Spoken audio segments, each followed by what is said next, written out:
ഇപ്പോഴും ആൾക്കാർ ചെയ്യുന്ന കുറച്ച് സ്റ്റൈലി മിസ്റ്റേക്കുകൾ എന്തൊക്കെയാ? ജീൻസ് വെസ്റ്റേൺ ഡ്രസ്സൊക്കെ ഇട്ടിട്ട് ഹെയർ സ്റ്റൈൽ ചെയ്ത് വെക്കും. പണ്ട് നമ്മൾ ചെയ്യുന്ന കുളിപ്പിന്നലിടുന്ന പരിപാടി അങ്ങനെ ചെയ്യും. പൊട്ട് വെക്കാറുണ്ട്, ജിംക്ക് യൂസ് ചെയ്യാറുണ്ട്. ഇപ്പോഴും അവർ കുറേ ആൾക്കാർ സ്കിന്നി ഫിറ്റിൽ നിന്നൊന്നും മാറാൻ ആൾക്കാർക്ക് ഭയങ്കര ബുദ്ധിമുട്ടുണ്ട്.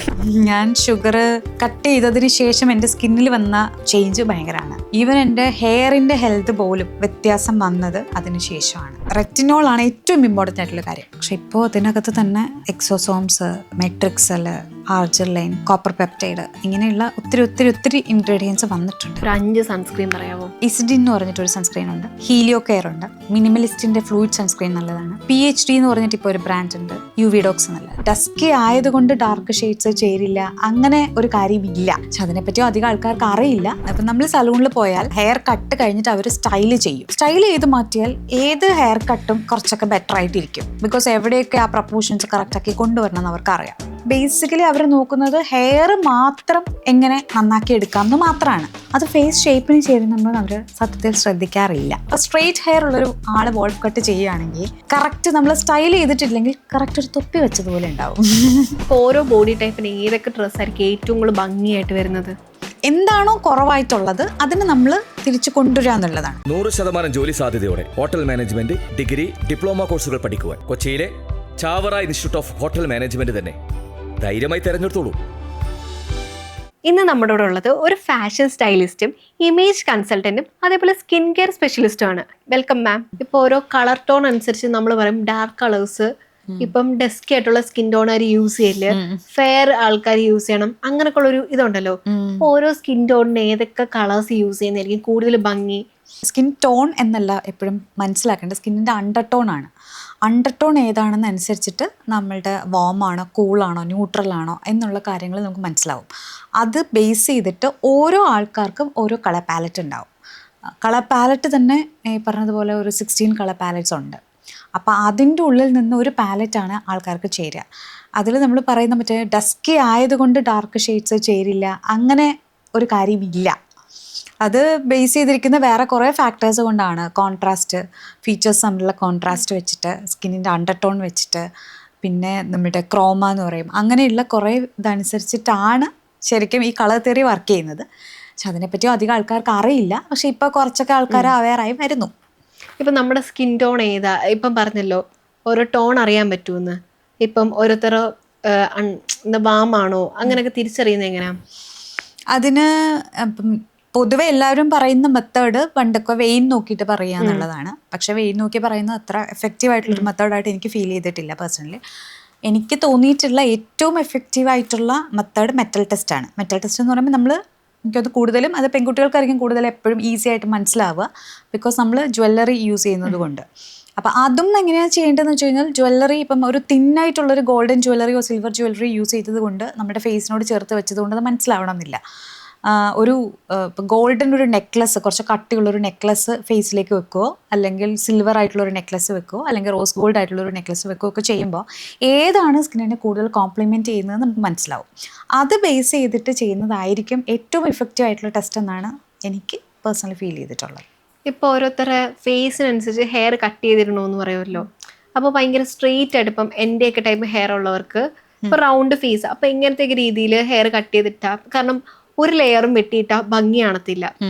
ഇപ്പം അല്ലാത്ത ഹെയർ ഒക്കെ ഉള്ളവർക്ക്, ഇപ്പൊ കേളി ഹെയർകാർക്ക് ഒരു കട്ടും വെട്ടാൻ പറ്റൂല എന്നുള്ളൊരു എഫക്റ്റാ. പക്ഷെ വെട്ടിയിട്ട് കഴിഞ്ഞാൽ ഒരു അറിയത്തില്ല. അപ്പൊ അങ്ങനെയൊക്കെ ഉള്ളവർക്ക് എങ്ങനത്തെ രീതിയിൽ ഫേസ് ഒന്നും കൂടെ ഭംഗിയാവുന്ന രീതിയിൽ ഹെയർ കട്ട് ചെയ്തിടാൻ പറ്റും? ഞാൻ അതിനും പറയുന്നൊരു കാര്യം, മുമ്പൊക്കെ നമ്മൾ ഫേസിന്റെ ഷേപ്പ് ബേസ് ചെയ്തിട്ടായിരിക്കണം ഹെയർ കട്ട് അല്ലെങ്കിൽ ഹെയർ സ്റ്റൈൽ ചെയ്യാൻ എന്നാണ് പറയുക. പക്ഷേ ഫേസിൻ്റെ ഷേപ്പ് എന്നുള്ളതിനേക്കാൾ കൂടുതൽ ഫേഷ്യൽ പ്രപ്പോർഷൻസിനാണ് കൂടുതൽ ഇമ്പോർട്ടൻസ് കൊടുക്കേണ്ടത്. അത് ഒരു കാര്യം.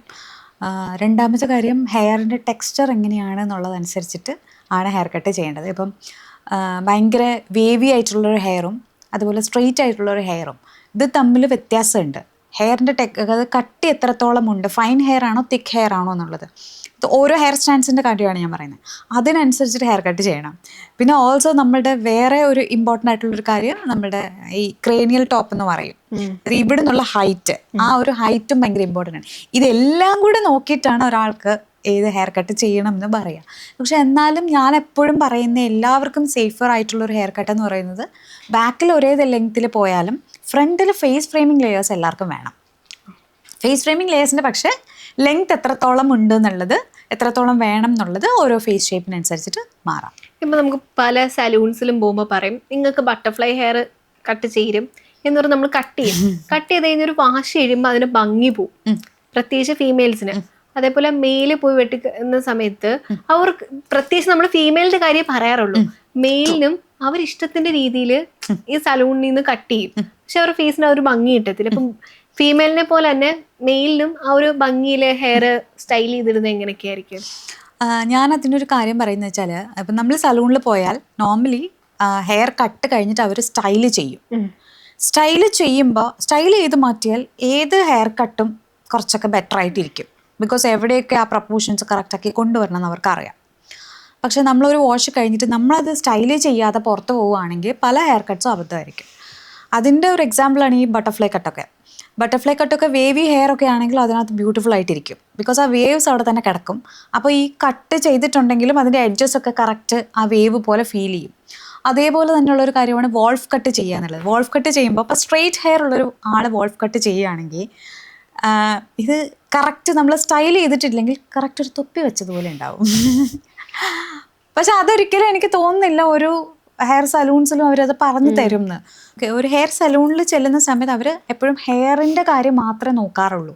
അത് ഫേസ് ഷേപ്പിന് ചേരുന്നുണ്ടോ എന്ന് അവർ സത്യത്തിൽ ശ്രദ്ധിക്കാറില്ല.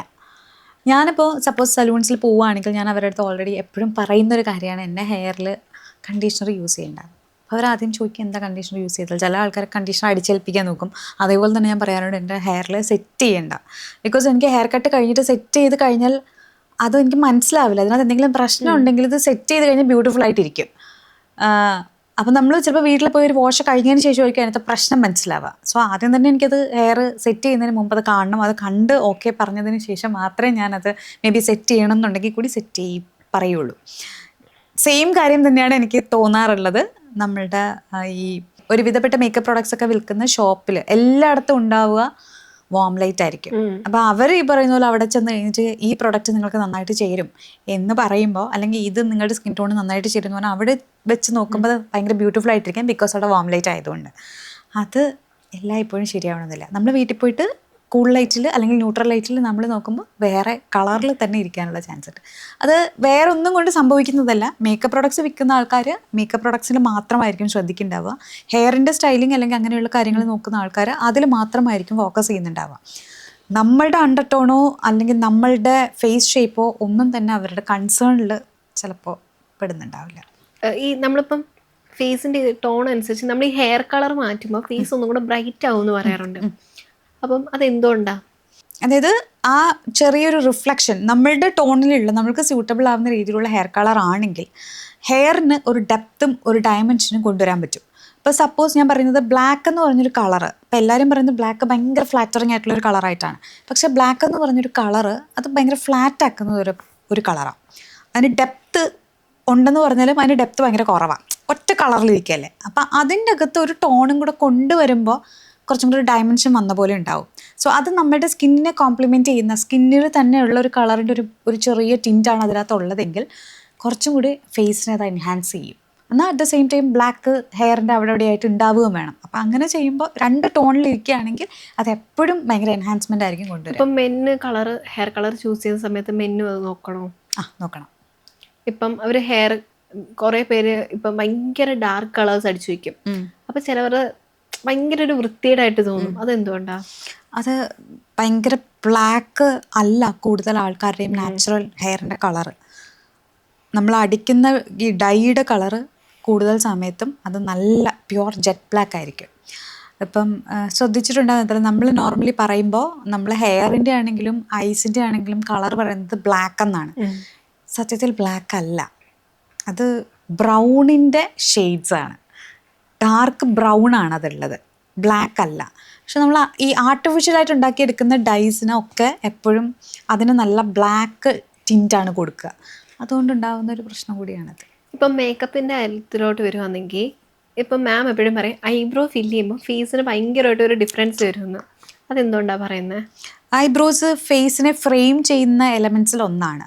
അപ്പം പെൺകുട്ടികൾക്കാണ് കൂടുതലായിട്ടും ഐബ്രോസ് എന്ന് പറയുക. ആണുങ്ങൾക്കൊക്കെ ആണെങ്കിൽ അവർക്ക് ഐബ്രോസ് ഷേപ്പ് ചെയ്യുന്ന ടൈമിൽ അവരുടെ ഫേസിൽ മാറ്റം വരുമോ? Yes, definitely. നമുക്ക് ഒരു സ്ട്രക്ചർ കൊണ്ടുവരാൻ പറ്റുന്നൊരു ഏരിയ ആണ്. അപ്പം അതിന് ചില ആൾക്കാർക്കത് ചെറിയൊരു ആർച്ച് കൊണ്ടുവന്നാലായിരിക്കും അത് ഉണ്ടാവുക. അതും എനിക്ക് പറയാനുള്ളത്, ഇപ്പം പാർലേഴ്സിലൊക്കെ പോകുന്ന സമയത്ത് പണ്ടൊക്കെ എല്ലാവരും ചെയ്യുന്ന എല്ലാവർക്കും ഒരുപോലെ ഒരേ ഷേപ്പിൽ എല്ലാവർക്കും എടുക്കുക എന്നുള്ളതായിരുന്നു. അതും ഈ പറഞ്ഞ ഓരോരുത്തർക്കും സ്യൂട്ടബിൾ ആവുന്ന ഓരോ ഷേപ്പുണ്ട്. അത് അവരുടെ ഫേസിൻ്റെ പ്രപ്പോർഷൻ വെച്ചിട്ടും അവരുടെ കണ്ണിൻ്റെ ഒരു ഷേപ്പ് വെച്ചിട്ടും ഒക്കെ തന്നെയാണ് അതിൻ്റെ ഒരു മൊത്തത്തിൽ ഓവറോൾ ഉണ്ടാവുക. അപ്പം അതിനനുസരിച്ചിട്ട് ചെയ്യേണ്ടതുണ്ട്. ഇപ്പം ബോയ്സും കാണുന്ന ഡ്രസ്സ് എടുത്തുകൊണ്ട് വന്നിടുക, അത് പ്രത്യേകിച്ച് സ്റ്റൈൽ ചെയ്യോ അല്ലെങ്കിൽ പെയർ ചെയ്യോ? ഇപ്പം പണ്ടത്തെ കാലത്ത് കുറെ എന്താണ്ടൊക്കെ ഓർണമെന്റ്സ് വാരിയിടുന്നു. ഇപ്പം കുറെ കളറായിട്ടുള്ള, ഇപ്പം ഗേൾസ് പെയർ ചെയ്യുന്ന പോലെ തന്നെ ബോയ്സും കളർ പെയർ ചെയ്ത് ഓർണമെന്റ്സും ഡ്രസ്സൊക്കെ ഇടുന്നുണ്ട്. പക്ഷെ ഇതൊന്നും സ്റ്റൈൽ ചെയ്തിടുമ്പം ഒരു ഭംഗി കിട്ടാറില്ല. പക്ഷെ ഈ സെയിം സാധനം ക്ലീൻ ആയിട്ട് സ്റ്റൈൽ ചെയ്തിടുമ്പോൾ ആ ഒരു ഭംഗി കിട്ടാറുണ്ട്. അതിന്റെ റീസൺ എന്താ? ഇന്റൻഷനിലാവുന്നത് കൊണ്ടാണ്. അപ്പം നമ്മൾ വെറുതെ പിക്ക് ചെയ്തുള്ളൊരു സാധനം മിക്സ് ആൻഡ് മാച്ച് ചെയ്തിടുമ്പോൾ അതിനൊരു ഇൻറ്റൻഷൻ ഉണ്ടാവില്ല. നമ്മുടെ പ്രപ്പോർഷൻസോ നമ്മളുടെ ഈ കളർ ടോൺസോ കോമ്പിനേഷൻസോ ഒന്നും തന്നെ നമ്മൾ ശ്രദ്ധിക്കുന്നുണ്ടാവില്ല. പക്ഷെ നമ്മൾ ഒരു ഇൻറ്റൻഷനോട് കൂടി അതിന് ചെയ്യുന്നതിനാണ് നമ്മൾ സ്റ്റൈലിംഗ് എന്ന് പറയുക. സ്റ്റൈലിംഗ് ഇറ്റ്സ് ലൈക്ക് നമ്മൾ ശരിക്കും പറഞ്ഞു കഴിഞ്ഞാൽ പ്രപ്പോർഷൻ അനുസരിച്ചിട്ട് ഓരോന്നും അവിടെ പ്ലേസ് ചെയ്യുന്ന ആ ഒരു പ്രോസസ്സിനാണ് നമ്മൾ സ്റ്റൈലിംഗ് എന്ന് മേജറായിട്ട് പറയുക. അപ്പോൾ ഒരാൾ ബോഡി ഷേപ്പ് ഉണ്ടെങ്കിൽ ബോഡിയുടെ പ്രപ്പോർഷൻ നോക്കിയിട്ട് അതിനകത്ത് നമ്മൾ യൂസ് ചെയ്യുന്ന കളറിൻ്റെ പ്രപ്പോർഷൻ നോക്കിയിട്ട് ഇത് ബാലൻസ് ആക്കാൻ വേണ്ടി എവിടെ ആക്സസറീസ് എങ്ങനെ കൊടുക്കാൻ പറ്റുമെന്ന് നോക്കിയിട്ട് നമ്മളതിനെ പ്രോപ്പറായിട്ട് പ്ലേസ് ചെയ്ത് കഴിഞ്ഞാൽ അതൊരു എന്താ പറയുക ഇൻറ്റൻഷനിലാവും, ഭയങ്കര പുട്ടുകുതരാവും. അല്ലാതെ ആണെങ്കിൽ അതിനകത്ത് അത് നോക്കുന്നില്ലെങ്കിൽ അതങ്ങനെ. ഇപ്പം നമ്മൾ ബോഡി ടൈപ്പ് എന്ന് പറയുമല്ലോ, പല ബോഡി ടൈപ്പ്. ഇപ്പോൾ ഓരോ ബോഡി ടൈപ്പിന് ഏതൊക്കെ ഡ്രസ്സായിരിക്കും ഏറ്റവും കൂടുതൽ ഭംഗിയായിട്ട് വരുന്നത്? ഇപ്പം ഫോർ എക്സാമ്പിൾ ഇപ്പം ഞാൻ അതിനൊരു ഇപ്പോൾ ഓരോ ബോഡി ഷേപ്പിന് പറയുന്നതിനേക്കാളും ഏറ്റവും അത് ബാലൻസ് ചെയ്ത് പോകുന്നത് എങ്ങനെയാണെന്ന് പറയാം. അപ്പം ഫോർ എക്സാമ്പിൾ ചില ആൾക്കാർക്ക് അപ്പം ഓരോ കാറ്റഗറിയിൽ ചിലപ്പോൾ ഹൈറ്റ് കൂടുതൽ തോന്നുന്നതാണ് അവരുടെ ഒരു ആവശ്യമെങ്കിൽ കാലിന് നീളം കൊടുക്കുന്നത് മാക്സിമം നമ്മൾ കൊടുക്കാൻ നോക്കും. അതല്ലെങ്കിൽ ഇപ്പം ബോഡിയിൽ കേർവ്സ് ഭയങ്കര കുറവാണെങ്കിൽ എന്താണോ കുറവായിട്ടുള്ളത് അതിന് നമ്മൾ തിരിച്ച് കൊണ്ടുവരിക എന്നുള്ളതാണ്. റെക്റ്റാങ്കിൾ ബോഡി ഷേപ്പൊക്കെ ആണെങ്കിൽ കേർവ്സ് ഭയങ്കര കുറവായിരിക്കും. അപ്പോൾ നമ്മൾ കേർവി ആയിട്ടുള്ള കേർവ്സ് വരുന്ന രീതിയിൽ വേസ്റ്റൊക്കെ ഒന്ന് ഡിഫൈൻ ചെയ്യുന്ന രീതിയിലുള്ളത് ഒരു ഡ്രസ്സായിരിക്കും നമ്മൾ കൊടുക്കുക. ആൻഡ് ദെൻ അടുത്തത് ഇപ്പം അവർ ഗ്ലാസ് അല്ലെങ്കിൽ പെയർ എന്നൊക്കെ പറഞ്ഞത് ഭയങ്കരമായിട്ട് കേർവി ആയിരിക്കും. ഭയങ്കരമായിട്ട് കേർവി ആകുമ്പോൾ നമ്മൾ കുറച്ചും കൂടി അതിന് സ്ട്രക്ചേർഡ് ആയിട്ടുള്ള ഷോൾഡേഴ്സ് അങ്ങനെയൊക്കെയുള്ള ഡ്രസ്സ് കൊടുക്കുകയാണെങ്കിൽ അപ്പോൾ അത് കുറച്ചും കൂടി ബ്യൂട്ടിഫുൾ ആവും. അപ്പം ഇതെല്ലാം എന്ന് വെച്ചാൽ ഒരു ബാലൻസ് ചെയ്ത് പോവുക എന്നുള്ളതാണ്. ഒന്നും ഓവർ പവർ ചെയ്ത് ഇരിക്കാതിരിക്കുക എന്നുള്ളതാണ് നമ്മൾ ചെയ്യുക. അപ്പം മെന്നിന് അങ്ങനെ നോക്കേണ്ട കാര്യമുണ്ടോ? ഉണ്ട്. ഇപ്പം മെന്ന് ഇപ്പം പാൻറ്റും ഡ്രസ്സും ഒക്കെ സെയിം കളേഴ്സ് യൂസ് ചെയ്യുമല്ലോ, മോണോക്രോമാറ്റിക് ലുക്സ്. അപ്പം കൂടുതൽ ചില ബോയ്സിന് അത് ഭംഗിയാണ്, ചില ബോയ്സിന് അത് ഭംഗി കാണൂല. അപ്പം അത് ഒന്ന് സോൾവ് ചെയ്ത് എല്ലാവർക്കും ഒരേപോലെ പോകാൻ പറ്റുന്ന രീതി എന്തെങ്കിലും ഉണ്ടോ? എല്ലാവർക്കും ഒരേപോലെ പോകാൻ പറ്റുന്ന ഒരു രീതി ഇല്ല. പക്ഷെ എന്നാലും നമ്മൾ ഇപ്പം ഈ മോണോക്രോമാറ്റിക് ലുക്ക്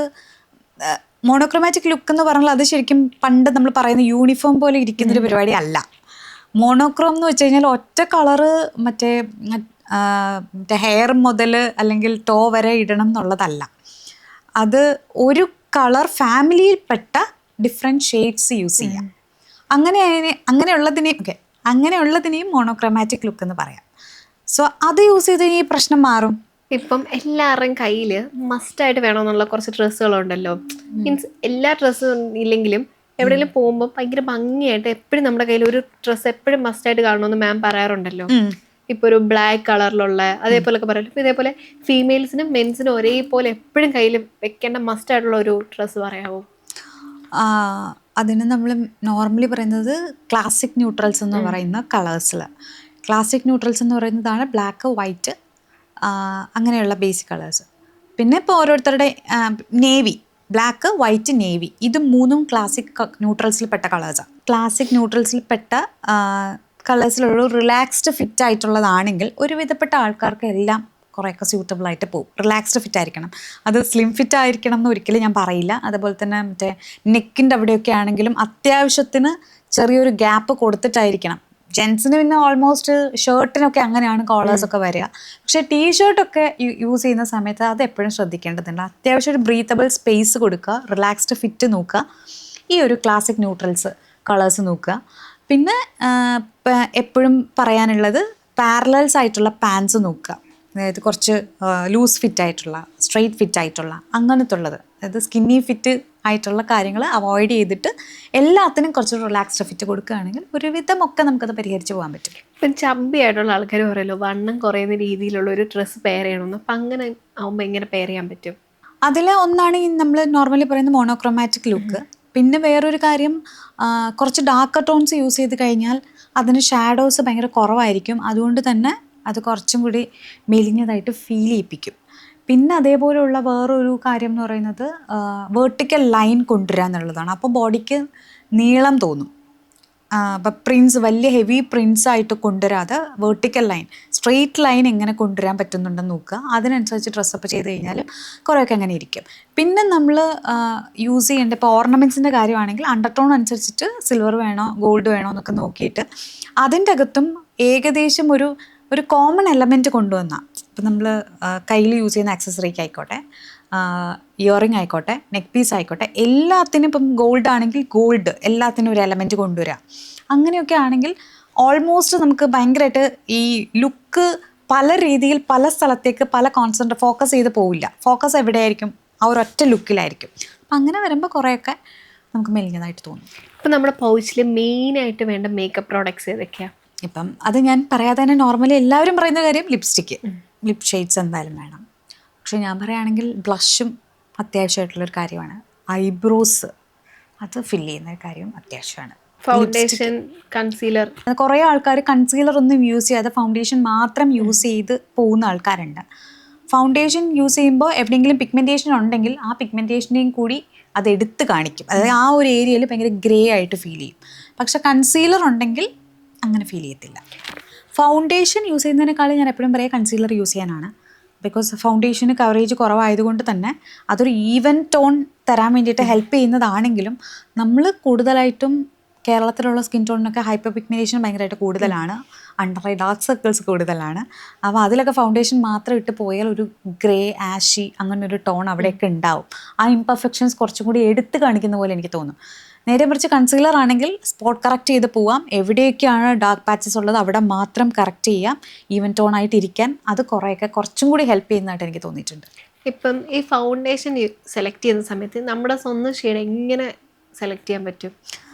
അത് ഞാൻ ഏറ്റവും ബെറ്ററായിട്ട് പറയുന്നത് അത് പോയിട്ട് സ്വാച്ച് ചെയ്ത് തന്നെ കണ്ടുപിടിക്കണം എന്നുള്ളതാണ്. ഒരുപാട് ഇപ്പം എനിക്ക് എൻ്റെ ഒരു പേഴ്സണൽ കാര്യം തോന്നിയിട്ടുള്ളതെന്ന് വെച്ചാൽ ചില സമയം ആ ഫൗണ്ടേഷൻ എൻ്റെ സ്കിന്ന് നല്ലതായിരിക്കും. പക്ഷെ കുറച്ച് കഴിയുമ്പോൾ ഈ ഫൗണ്ടേഷൻ ഇടുമ്പോൾ ചിലപ്പോൾ എൻ്റെ കുറച്ച് സമയം കഴിയുമ്പം എൻ്റെ സ്കിൻ ഭയങ്കരമായിട്ട് ഡാർക്ക് ആവാറുണ്ട്. അപ്പം മെയിൻലി ഇപ്പോഴത്തെ എൻ്റെ ഒരു ഏജ് ഗ്രൂപ്പിലുള്ള ആൾക്കാർക്ക് ചിലപ്പം നന്നായിട്ട് ഫൗണ്ടേഷൻ ചൂസ് ചെയ്യാൻ അറിയായിരിക്കും. പക്ഷെ പണ്ടത്തെ ആൾക്കാർക്ക് ഈ ഫൗണ്ടേഷൻ ചൂസ് ചെയ്യുന്ന സമയത്ത് ഭയങ്കരമായിട്ട് സ്കിൻ യൂസ് ചെയ്യുന്ന ടൈമിലൊക്കെ പിന്നെ സ്കിൻ ഭയങ്കര ഡാർക്ക് ആക്കും. അതെന്തുകൊണ്ടാണ്? അത് ഒന്ന് ഓക്സിഡൈസ്ഡ് ആവുന്നതും കൊണ്ടാണ്. മേജറായിട്ടുള്ള കാര്യം ഓക്സിഡൈസ്ഡ് ആവുന്നു എന്നുള്ളതുകൊണ്ടാണ്. അപ്പം ഭയങ്കര ഓയിലി സ്കിന്നുള്ള ഒരാളാണെങ്കിൽ ഈ ഓയിലും ഈ ഒരു ഫൗണ്ടേഷനുമായിട്ട് മിക്സപ്പ് ചെയ്തതിന് ശേഷം അതിൻ്റെ ഒരു റിയാക്ഷൻ കാരണം ഓക്സിഡൈസ്ഡ് ആവും. സോ അങ്ങനെ ഓക്സിഡൈസ്ഡ് ആവുന്നത് കൊണ്ടാണ് അത് കൂടുതൽ സമയത്ത് ഡാർക്ക് ആയിട്ടിരിക്കുക. അപ്പോൾ ആൾക്കാരൊക്കെ പറയും ഒരു ടോൺ ലൈറ്റർ ആയിട്ടുള്ളത് എടുക്കണം എന്ന്. പക്ഷെ അത് ഞാൻ പറയുന്നത് ഇപ്പം നമ്മൾ ഓക്സിഡൈസ്ഡ് ആവുന്നുണ്ടോ ഇല്ലയോ എന്നുള്ളത് ഒരു ടെസ്റ്റ് പോലെ നടത്തണം എന്നുള്ളതാണ്. ഒറ്റയടിക്ക് അത് അപ്ലൈ ചെയ്ത് നോക്കി ഓക്കെ കുഴപ്പമില്ല അപ്പം തന്നെ അത് പർച്ചേസ് ചെയ്യാതെ അതൊന്ന് വെയിറ്റ് ചെയ്തിട്ട് ഒരു 15 minutes ഒക്കെ ഒന്ന് നോക്കി എത്രത്തോളം ഓക്സിഡൈസ്ഡ് ആവുന്നുണ്ട് എന്ന് നോക്കിയതിന് ശേഷം മാത്രം അത് പർച്ചേസ് ചെയ്യുക. അതും ഞാൻ നേരത്തെ പറഞ്ഞ പോലെ വാം ടോണ് ഉള്ള അല്ലെങ്കിൽ വാം ലൈറ്റ് ഉള്ള ഷോപ്പിനുള്ളിൽ വെച്ചിട്ട് അത് പർച്ചേസ് ചെയ്യാതെ ഒന്നൊരു ന്യൂട്രൽ ടോൺ ഉള്ളിടത്തേക്കോ അല്ലെങ്കിൽ ഒന്ന് കൂൾ ലൈറ്റ് ഉള്ളിടത്തേക്കോ ഒന്ന് മാറി നിന്നിട്ട് അതൊന്ന് ടെസ്റ്റ് ചെയ്ത് നോക്കിയിട്ട് മാത്രം വാങ്ങുന്നതായിരിക്കും നല്ലത്. അല്ലെങ്കിൽ ഈ ഓക്സിഡൈസേഷൻ ചിലപ്പോൾ നമുക്ക് മനസ്സിലാവത്തില്ല കാണുമ്പോൾ. ഇപ്പം ഈ കൺസീലർ യൂസ് ചെയ്യുമ്പോഴും അങ്ങനെ കളർ ടോൺ നോക്കിയിട്ട് യൂസ് ചെയ്യണോ? കൺസീലറും കളർ ടോൺ നോക്കിയിട്ട് തന്നെ യൂസ് ചെയ്യണം. കൺസീലർ കുറേ ആൾക്കാർ പറയാറുണ്ട് ഈ പറഞ്ഞ ലൈറ്റർ ഷെയ്ഡ്സ് എപ്പോഴും യൂസ് ചെയ്യണം എന്നുള്ളത്. അങ്ങനെയല്ല, ഒന്ന് നമ്മളുടെ സ്കിൻ ടോൺ തന്നെ യൂസ് ചെയ്യണം എന്നുള്ളതാണ്. അപ്പം ഭയങ്കരമായിട്ടുള്ള ഡാർക്ക് സർക്കിൾസൊക്കെ ഉണ്ടെങ്കിൽ ബെറ്റർ ഒരു പൊടിക്ക് ഷെയ്ഡ് ഇത്തിരി ഡാർക്ക് ആയാലും കുഴപ്പമില്ല, പക്ഷെ ഒരിക്കലും അത് ലൈറ്റ് ആവാതിരിക്കുക. ഇപ്പം ഈ ഫൗണ്ടേഷനും കൺസീലറും ഇടുന്നതിനെ പോലെ തന്നെ ഈ പ്രൈമറിൻ്റെ ആവശ്യം എത്രത്തോളം ഉണ്ട് ഒരു സ്കിൻ മേക്കപ്പ് ചെയ്യുന്ന സമയത്ത്? ഒരു ഡെയിലി വെയർ എന്നുള്ള രീതിയിൽ ഒരിക്കലും പ്രൈമർ യൂസ് ചെയ്യണമെന്ന് ഞാൻ പറയില്ല. പക്ഷെ ഭയങ്കരമായിട്ട് സ്വെറ്റ് ചെയ്യുന്ന ഒരാളാണ്, കുറേ നേരം ലോങ് ലാസ്റ്റ് ചെയ്യണം, അങ്ങനെയൊക്കെ ഉള്ളപ്പോഴാണ് പ്രൈമറി യൂസ് ചെയ്യേണ്ടത്. അല്ലെങ്കിൽ പോസ് നന്നായിട്ടുണ്ട്, അങ്ങനെയൊക്കെ ഉള്ളപ്പോഴാണ് പ്രൈമറി യൂസ് ചെയ്യേണ്ടതുള്ളത്. അല്ലെങ്കിൽ പ്രൈമർ സ്കിപ്പ് ചെയ്യാവുന്നതാണ്. പക്ഷെ പ്രൈമറി തന്നെ പല കാറ്റഗറി ഉണ്ട്. ഇങ്ങനെ സിലിക്കൺ പ്രൈമേഴ്സ് ഉണ്ട്, ഭയങ്കര ഗ്രിപ്പിംഗ് പ്രൈമേഴ്സ് ഉണ്ട്. അപ്പം അതൊക്കെ അനുസരിച്ചിട്ടാണ്. എന്നാലും ഞാൻ പറയുന്നത് പ്രൈമറിൻ്റെ ഒരു എല്ലാ ദിവസവും പ്രൈമർ യൂസ് ചെയ്യേണ്ട ഒരു ആവശ്യം ഇല്ല. ഇപ്പം നമുക്ക് ബ്ലഷ് തന്നെ പല രീതിയിലുണ്ടല്ലോ. അപ്പോൾ ഓരോരുത്തരുടെ സ്കിൻ ടോൺ അനുസരിച്ച് ബ്ലഷ് എങ്ങനെ ചൂസ് ചെയ്യാൻ പറ്റും? അത് ഈ നമ്മൾ നേരത്തെ പറഞ്ഞില്ലേ കളർ അനാലിസിസ് നടത്തും എന്ന് പറഞ്ഞില്ലേ, കളർ അനാലിസിസ് നടത്തുമ്പോൾ നമ്മൾ ഏത് പാലറ്റിലാണെന്ന് മനസ്സിലാവും. ആ പാലറ്റിലുള്ള ആൾക്കാർക്ക് യൂസ് ചെയ്യാൻ പറ്റുന്ന ബ്ലഷിൻ്റെയും ഒരു പാലറ്റ് ഉണ്ടാവും. സോ അതനുസരിച്ചിട്ട് ഡിഫറൻസ് ഉണ്ടാവും. എന്നാലും ബേസിക്കലി നമുക്ക് പറയാൻ പറ്റുന്ന ഒരു കാര്യം ഈ വാം അല്ലെങ്കിൽ കൂൾ എന്നുള്ള കാര്യമാണ്. കുറച്ച് പിങ്കിഷ് ആയിട്ടുള്ള ബ്ലഷൊക്കെ കൂടുതലായിട്ടും സ്യൂട്ടബിൾ ആവുന്നത് കൂൾ അണ്ടർടോൺ ഉള്ളവർക്കാണ്. കുറച്ചൊരു ഓറഞ്ചിഷ് അങ്ങനെയുള്ള ഒരു കൈൻഡ് ഓഫ് ബ്ലഷ് സ്യൂട്ടബിൾ ആവുന്നത് വാം അണ്ടർടോണിലുള്ള ആൾക്കാർക്കാണ്. എപ്പോഴും വേറൊരു കാര്യം ഞാൻ ശ്രദ്ധിച്ചിട്ടുള്ളത്, ഇപ്പം മാർക്കറ്റിലൊക്കെ ഉണ്ടാവുന്നൊരു കാര്യം, ഹൈലി പിഗ്മെൻറ്റഡ് ആയിട്ടുള്ള ബ്ലഷാണ് എന്ന് പറഞ്ഞിട്ട് പ്രൊമോട്ട് ചെയ്യും. പക്ഷെ ബ്ലഷ് എപ്പോഴും ഞാൻ പറയുന്നത് പിഗ്മെൻറ്റഡ് ആയിട്ടുള്ളതല്ല, ഹെവി പിഗ്മെൻറ്റഡ് ആയിട്ടുള്ളതല്ല, ലൈറ്റ്ലി പിഗ്മെൻറ്റഡ് ആയിട്ടുള്ളത് യൂസ് ചെയ്യുന്നതാണ് എപ്പോഴും നല്ലത്. കാരണം നമുക്കത് ബിൽഡ് ചെയ്ത് കൊണ്ടുവരാൻ പറ്റും, ആവശ്യത്തിനുള്ള സ്ഥലത്തേക്ക് നമുക്ക് ബിൽഡ് ചെയ്ത് കൊണ്ടുവരാൻ പറ്റും. പക്ഷെ മറ്റത് ഒരു തവണ ഇട്ട് പോയാൽ പിന്നെ അത് ടോൺ ഡൗൺ ചെയ്യാനാണ് കുറച്ച് പാട്. ഇപ്പോൾ ഫേസ് വാഷിൻ്റെ കാര്യത്തിൽ ഈ ഓയിലി സ്കിന്നുകാർ എങ്ങനത്തെ ടൈപ്പ് ഫേസ് വാഷ് യൂസ് ചെയ്യണം? നമ്മൾ ജെൽ ടൈപ്പുള്ള ഫേസ് വാഷസാണ് അവർക്ക് ഏറ്റവും നല്ലത്. ക്രീമി ആയിട്ടുള്ളത് യൂസ് ചെയ്താൽ കുറച്ചും കൂടി ഓയിലി ആവും. അതുപോലെ തന്നെ അവർ ചൂസ് ചെയ്യുന്ന മോയ്സ്ചറൈസിങ് ക്രീമും സൺസ്ക്രീമും അവരൊരു ബേസിക് കെയർ എങ്ങനെ പോകണം ഓയിലി സ്കിന്നുകാരുടെ? ഇപ്പോൾ ഒക്കെ എനിക്ക് തോന്നുന്നു എല്ലാ പ്രോഡക്ട്സിലും ഓയിലി സ്കിന്നുള്ള ആൾക്കാർക്ക് അതിനകത്ത് തന്നെ മെൻഷൻ ചെയ്തിട്ടുണ്ടാവും, പ്രോഡക്റ്റിൻ്റെ ഉള്ളിൽ തന്നെ ഫോർ ഓയിലി സ്കിൻ ടൈപ്പ് എന്ന് സെപ്പറേറ്റ്ലി മെൻഷൻ ചെയ്തിട്ടുണ്ടാവും. അതുകൊണ്ട് തന്നെ അത് സെലക്ട് ചെയ്യാൻ അധികം പാടുണ്ടാവില്ല. പക്ഷേ ബേസിക് ആയിട്ടുള്ളൊരു കാര്യം ജെൽ ടൈപ്പിലുള്ള ഫേസ് വാഷസ്, മോയ്സ്ചറൈസർ, സൺസ്ക്രീൻ ഒക്കെ യൂസ് ചെയ്യുന്നതാണ് ഓയിലി ആയിട്ടുള്ള സ്കിന്നിന് നല്ലത്. പിന്നെ ഈ ഡ്രൈ ആയിട്ടുള്ളതാണെങ്കിൽ എല്ലാം ക്രീം ഫോമിലുള്ളത്, അങ്ങനെയാണ് നമ്മൾ പൊതുവെ പറയാറുള്ളത്. സെൻസിറ്റീവ് ആണെങ്കിലാണ് ഇതിനകത്തൊക്കെ ഏറ്റവും നമ്മൾ കൂടുതൽ ശ്രദ്ധിക്കേണ്ടത്. സെൻസിറ്റീവ് സ്കിന്നിന് നന്നായിട്ട് ഇൻഗ്രീഡിയൻസ് നോക്കി ഏത് സ്കിന്നിൻ്റെ ഇൻഗ്രീഡിയൻ്റ് ആണ് അലർജിക്ക് അല്ലാത്തത് നോക്കിയിട്ട് വേണം അവർ യൂസ് ചെയ്യാൻ. ഇപ്പോൾ കോമ്പിനേഷൻ സ്കിന്നുകാരോ? കോമ്പിനേഷൻ സ്കിന്നിൽ നമ്മുടെ ഇവിടെയുള്ള റുട്ടീൻ അനുസരിച്ചിട്ട് കോമ്പിനേഷൻ സ്കിന്നാണെങ്കിൽ കോമ്പിനേഷൻ സ്കിന്നിനും യൂസ് ചെയ്യാൻ പറ്റുന്ന, ഓൾ സ്കിൻ ടൈപ്പിന് യൂസ് ചെയ്യാൻ പറ്റുന്ന രീതിയിലുള്ളതായിരിക്കും കൂടുതൽ പേര് യൂസ് ചെയ്യുക. അല്ലെങ്കിൽ ഇപ്പം കൂടുതൽ ഭാഗത്ത് ഓയിൽനെസ് ആണ് കൂടുതലുള്ളതെങ്കിൽ ഓയിലി സ്കിന്നിനുള്ള പ്രോഡക്റ്റ്സ് ആയിരിക്കും അവർ യൂസ് ചെയ്യുക. പക്ഷെ പുറത്തൊക്കെ എങ്ങനെയാണെന്ന് വെച്ച് കഴിഞ്ഞാൽ ഇപ്പോൾ കോമ്പിനേഷൻ സ്കിന്നാണെങ്കിൽ 2 ടൈപ്പ് ഓഫ് പ്രൊഡക്റ്റ് 2 സ്ഥലത്തായിട്ട് യൂസ് ചെയ്യും. അങ്ങനെയാണ് സത്യത്തിൽ ചെയ്യേണ്ടത്. പക്ഷേ ഇവിടെ ഈ പറഞ്ഞതുപോലെ നമ്മൾ സ്കിൻ കെയർ റുട്ടീനും സ്കിൻ കെയറിലേക്കുള്ള കെയറും ഒക്കെ കൊടുക്കുന്നതും ആയി വരുന്നതേ ഉള്ളൂ. അപ്പം അതുകൊണ്ട് ഇപ്പം നമ്മളുടെ സ്കിൻ കെയർ കുറേ പേര് നെഗറ്റീവ് മിസ്റ്റേക്ക് ചെയ്യുമല്ലോ. ഇങ്ങനെയുള്ള നോർമലി മാമിൻ്റെ അടുത്ത് വരുന്ന കുറച്ച് മിസ്റ്റേക്കും കാര്യങ്ങളും പറയാമോ? ഒന്ന് സൺസ്ക്രീൻ യൂസ് ചെയ്യാതിരിക്കുന്നതാണ്. അതാണ് ഞാൻ പറയുന്ന ഏറ്റവും വലിയൊരു മിസ്റ്റേക്കായിട്ട് എനിക്ക് ഫീൽ ചെയ്തിട്ടുള്ളത്. എസ്പെഷ്യലി അത് ഇന്ത്യയിലുള്ളവരെക്കാളും ഇന്ത്യക്ക് പുറത്തുള്ള ആൾക്കാർക്കാണ്. ബിക്കോസ് കൂടുതലും ഫോറിൻ കൺട്രീസിൽ വിൻ്റർ അല്ലെങ്കിൽ അങ്ങനെയുള്ള സ്ഥലത്താണെങ്കിൽ അവർ പറയുക സൺ എക്സ്പോഷർ ഇല്ല ഇവിടെ, സോ അതുകൊണ്ട് സൺസ്ക്രീൻ യൂസ് ചെയ്യേണ്ട ആവശ്യമില്ല. പക്ഷെ അങ്ങനെയല്ല, സണ്ണ് പുറത്തുള്ളത് കൊണ്ടാണല്ലോ വെളിച്ചമുള്ളത്. സോ അതുകൊണ്ട് ആ സമയത്ത് സൺസ്ക്രീൻ യൂസ് ചെയ്യണം. അതാണ് ഏറ്റവും കണ്ടിട്ടുള്ള ഒരു കോമൺ മിസ്റ്റേക്ക്. പിന്നെ ഞാൻ അല്ലാതെ കാണുന്ന ഒരു മിസ്റ്റേക്ക് എന്ന് പറയുന്നത് ഈ പറഞ്ഞ പോലെ പ്രൊഡക്റ്റുകൾ പെട്ടെന്ന് മാറ്റിക്കൊണ്ടിരിക്കുന്നത്. ഇപ്പോൾ ഒരു ദിവസം ഒരു പ്രൊഡക്റ്റ് യൂസ് ചെയ്തു, ഒരു 5 days ഒക്കെ യൂസ് ചെയ്ത് കഴിഞ്ഞിട്ട് പെട്ടെന്ന് വേറൊരു പ്രൊഡക്റ്റ് കാണുന്ന സമയത്ത് അപ്പോൾ അതിൻ്റെ അടുത്ത ഈ പ്രൊഡക്റ്റ് യൂസ് ചെയ്യാം എന്ന് പറഞ്ഞിട്ട് അത് യൂസ് ചെയ്യുന്നത്. ചിലപ്പോൾ എല്ലാ പ്രൊഡക്റ്റും കൂടെ, ഇപ്പോൾ നമ്മൾ സ്കിൻ കെയർ റുട്ടീൻ വേണം എന്ന് പറഞ്ഞിട്ട് നമ്മൾ രാവിലെ ഒരു തിക്ക് മോയ്സ്ചറൈസർ, അതിൻ്റെ കൂടെ ഒരു തിക്ക് സൺസ്ക്രീൻ, അങ്ങനെയൊക്കെയുള്ള സാധനങ്ങൾ ഒരുപാട് ലെയർ ചെയ്യുന്നത്. ഇതൊക്കെ ഉണ്ടാകുമ്പോൾ നമ്മൾ ജീവിക്കുന്ന കേരളത്തിലാണ് കൂടെ ഒന്ന് ആലോചിക്കണം. ഇപ്പോൾ വിയർക്കാൻ തുടങ്ങിയാൽ പുറത്ത് പോകുന്ന ഒരാൾ അങ്ങനെ വിയർക്കുകയൊക്കെ ചെയ്യുകയാണെങ്കിൽ ഇതെല്ലാം കൂടെ ചേർന്നിട്ട് സ്കിന്നിന് ബ്രീത്ത് ചെയ്യാൻ പറ്റാതാവും, അങ്ങനെ പിമ്പിൾസ് വരും. സോ അങ്ങനത്തെ കുറേ കാര്യങ്ങൾ, അതെല്ലാം എനിക്ക് തോന്നിയിട്ടുള്ളത് സോഷ്യൽ മീഡിയയിൽ നമ്മൾ കണ്ടിട്ട് ആ ഒരു പ്രഷറിൻ്റെ ഭാഗമായിട്ട് നമ്മൾ അതേ റുട്ടീൻ ഫോളോ ചെയ്ത് പോകുന്നു എന്നുള്ളതാണ്. ഇപ്പോൾ പിമ്പിൾസ് തന്നെ പലതരം ഉണ്ടല്ലോ, അപ്പം ഓരോ തരം പിമ്പിൾസിനെ ട്രീറ്റ് ചെയ്യുന്ന പല രീതിയിലാണല്ലോ, അപ്പം അതൊന്ന് പറയാമോ? അതിപ്പോൾ ബേസിക്കലി നമ്മൾ പറയുകയാണെങ്കിൽ ഹോർമോണൽ ആക്നെ വരാം. PCOD ഒക്കെ ഉള്ള ആൾക്കാർക്കാണെങ്കിൽ ഹോർമോണൽ ആക്നെ വരാം. മേക്കപ്പ് യൂസ് ചെയ്യുന്നത് കൊണ്ടുള്ള അലർജി വരാം. സ്കിൻ കെയർ പ്രൊഡക്ട്സ് യൂസ് ചെയ്യുന്നതുകൊണ്ടുള്ള പ്രശ്നങ്ങൾ വരാം. പക്ഷെ അതിൻ്റെ എന്ത് സാധനമാണെങ്കിലും നമ്മൾ ഏതാണ് അതിൻ്റെ റീസൺ എന്ന് കണ്ടുപിടിച്ചിട്ട് മാത്രമേ അതിനെ ട്രീറ്റ് ചെയ്യാൻ പാടുള്ളൂ എന്നുള്ളതാണ്. ചില പിമ്പിൾസ് ഒക്കെ ആണെങ്കിൽ അതിന് മെഡിക്കേറ്റഡ് ആയിട്ടുള്ള ടാബ്ലറ്റ് ഫോമിൽ കഴിക്കേണ്ടി വരും. മെഡിസിൻ അങ്ങനെ എടുക്കേണ്ടി വരും. വെറുതെ ഒരു ടോപ്പിക്കലി ഒരു ക്രീം തേച്ചത് കൊണ്ട് മാത്രം അത് പോവില്ല. അപ്പം അങ്ങനെയുള്ളതൊക്കെ ഏതാണെന്ന് കറക്റ്റായിട്ട് അനുസരിച്ചിട്ട് അത് നോക്കിയിട്ട് ഡോക്ടറുടെ അടുത്ത് ചോദിച്ചിട്ട് അങ്ങനെയൊക്കെയാണ് ചെയ്യേണ്ടത്. ചില ആൾക്കാർക്ക് ഇപ്പം ഈ ഒരു പ്രായത്തിൽ ആ ഒരു ഏജിൽ ടീനേജിലൊക്കെ വരുന്ന രീതിയിലുള്ള മാത്രമുള്ള പിമ്പിളായിരിക്കും. ചില ആൾക്കാർക്ക് ഒരു mid-30s വരുന്ന പിമ്പിളുണ്ട്, ആ ടൈമിൽ വരാറുണ്ട്. അപ്പോൾ ഇതെല്ലാം അത് എന്താണ് അതിൻ്റെ പ്രോപ്പറായിട്ടുള്ള റീസൺ എന്ന് മനസ്സിലാക്കണം എന്നുള്ളത്. ചില ആൾക്കാർക്ക് ഈ ലാക്ടോസ് ഇൻടോളറൻസ് ഉണ്ടെങ്കിൽ അത് കാരണം പിമ്പിൾ വരാം. പില്ലോ കേസ് കറക്റ്റായിട്ട് ചേഞ്ച് ചെയ്തിട്ടില്ലെങ്കിൽ അത് കാരണം വരാം. ദെൻ അതേപോലെ മുട്ട കൂടുതൽ കഴിക്കുന്ന സമയത്ത് അത് പിമ്പിളായിട്ട് വരാം. അപ്പോൾ അതെല്ലാം നമ്മളുടെ ഡയറ്റ് ഇത് ഏതാണെന്നുള്ളത് റീസൺ നമ്മൾ തന്നെ കണ്ടുപിടിക്കുക എന്നുള്ളതാണ്. അത് ഒബ്സർവ് ചെയ്തിട്ട് അതിനനുസരിച്ച് ട്രീറ്റ്മെൻറ്റ് എടുത്താൽ മാത്രമേ അത് ശരിയാവുള്ളൂ. ഇപ്പം ട്രീറ്റ്മെൻറ്റ് എടുക്കുന്നതിനൊപ്പം തന്നെ ഇപ്പം കോമിഡോൺസ് ആണെങ്കിൽ ഇന്ന ഇത് കൂടുതൽ നല്ല റെഡായിട്ടുള്ള പിമ്പിളാണെങ്കിൽ അങ്ങനെ ഓരോന്നിനും ഓരോ ഇൻഗ്രീഡിയൻസ് പറയുമല്ലോ, സാലിസിലിക് ആസിഡ് അല്ലെങ്കിൽ ഇനി ചുമ്മാ റെഡ്നെസ് വരുവാണെങ്കിൽ നയാസിനമൈഡ്. അപ്പം അങ്ങനെ നമുക്ക് നോർമലി ഉള്ളിൽ ട്രീറ്റ് ചെയ്യുന്നതിനൊപ്പം തന്നെ പുറമേ ചെയ്യാൻ പറ്റുന്ന കുറച്ച് കെയറിങ് എങ്ങനെയാണ്? പുറമേ ചെയ്യാൻ പറ്റുന്നത് ഇപ്പം ഓയിലി സ്കിന്നാണ്, ഓയിൽ പ്രൊഡക്ഷൻ കൂടുതലാണ്, ഓയിൽ പ്രൊഡക്ഷൻ ഒന്ന് കൺട്രോൾ ചെയ്യാനാണെങ്കിൽ നയാസിനമൈഡ് യൂസ് ചെയ്യാവുന്നതാണ്. സ്കിന്ന് കുറച്ച് ഡള്ളാണ്, സ്കിന്നൊന്ന് ബ്രൈറ്റൻ അപ്പ് ആക്കണം എന്നുണ്ടെങ്കിൽ നോർമലി വൈറ്റമിൻ സി യൂസ് ചെയ്യാം. ഹൈപ്പർ പിഗ്മെൻറ്റേഷൻ പോലെയുള്ള പ്രശ്നങ്ങളുണ്ടെങ്കിൽ ആൽഫ ബ്യൂട്ടിൻ യൂസ് ചെയ്യാം, ട്രാനക്സാമിക് ആസിഡ് യൂസ് ചെയ്യാം. മെലാസ്മ ഉണ്ടെങ്കിലും ട്രാനക്സാമിക് ആസിഡ് യൂസ് ചെയ്യാം. പിന്നെ അതേപോലെ ഉള്ളത് ഇപ്പോൾ പിമ്പിൾസ് വരുമ്പോൾ അല്ലെങ്കിൽ സ്കിന്നിന് ഈ പറഞ്ഞ ഓയിൽ പ്രൊഡക്ഷൻ കൂടുതലായിട്ട് അത് കാരണം പിമ്പിൾസ് വരുന്ന പ്രശ്നം, കോമിഡോൺസ് അങ്ങനെയുള്ള പ്രശ്നങ്ങളുണ്ടെങ്കിൽ സാലിസിലിക് ആസിഡ് ബേസ്ഡ് ആയിട്ടുള്ള ഫേസ് വാഷസ് യൂസ് ചെയ്താലും മതി. സാലിസിലിക് ആസിഡ് ഉള്ള ജെൻറ്റിലായിട്ടുള്ള സാലിസിലിക് ആസിഡ് യൂസ് ചെയ്താലും മതി. പിന്നെ ഈ ഹൈപ്പർ പിഗ്മെൻറ്റേഷൻ ഉള്ളത് കൊണ്ടുള്ള എക്സ്ഫോളിയേഷൻ റുട്ടീനൊക്കെ ആണെങ്കിൽ ലാക്റ്റിക് ആസിഡ് 10% അല്ലെങ്കിൽ അതിൽ താഴെയുള്ളതോ ആയിട്ടുള്ള ലാക്റ്റിക് ആസിഡ് യൂസ് ചെയ്താൽ മതി. ഈ ആസിഡ് റേഞ്ചസ് പറയുമ്പോഴും നമ്മൾ ജെൻറ്റിൽ ഫോമിലുള്ളത് ആദ്യം സ്റ്റാർട്ട് ചെയ്യണം എന്നുള്ളതാണ്. സാലിസിലിക് ആസിഡും ഭയങ്കര കോൺസെൻട്രേഷനുള്ള സാലിസിലിക് ആസിഡ് യൂസ് ചെയ്യുന്നത് കൊണ്ട് മാത്രം ചിലപ്പോൾ കോമിഡോൺസ് വന്നു എന്ന് വരും. അങ്ങനെയും പ്രശ്നങ്ങളുണ്ട്. അപ്പം നമുക്ക് വേണ്ടത് ഏറ്റവും ജെൻറ്റൽ ഫോമിലുള്ളത് യൂസ് ചെയ്ത് നോക്കി സ്കിന്നിന് അത് ഓക്കെയാണ്, സ്യൂട്ടബിൾ ആണ് എന്ന് മനസ്സിലാക്കിയതിന് ശേഷം അതിൻ്റെ പെർസെൻറ്റേജ് കൂട്ടിക്കൊണ്ട് വരുന്നതാണ് എപ്പോഴും നല്ലത്.